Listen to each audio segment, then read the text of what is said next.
Welcome to Madasaling Pinoy, your prayer partner.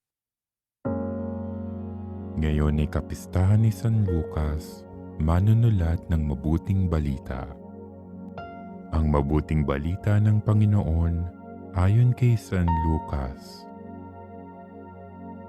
Noong panahong iyon, ang Panginoon ay humirang ng 72. Pinaunan niya sila ng dala-dalawa sa bawat bayan at pook na patutunguhan niya.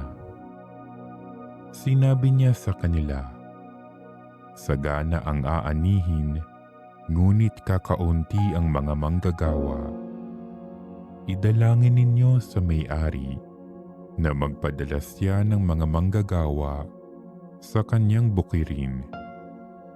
Humayo kayo, sinusugo ko kayong parang mga kordero sa gitna ng mga asong gubat. Huwag kayong magdala ng lukbutan, supot o panyapak. Huwag na kayong titigil sa daan upang makipagbatian kanino man. Pagpasok ninyo sa alinmang bahay, sabihin muna ninyo, maghari nawa ang kapayapaan sa bahay na ito.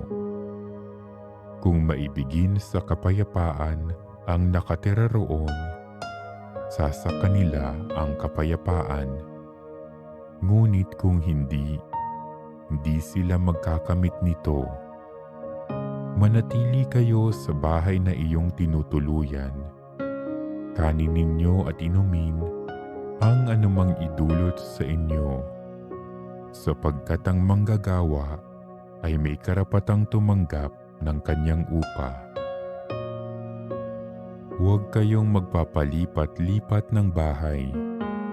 Kapag tinanggap kayo sa alinmang bayan, kanin ninyo ang anumang ihain sa inyo.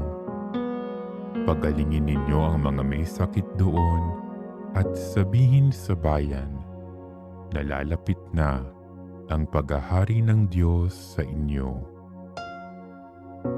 Ang mabuting balita ng Panginoon.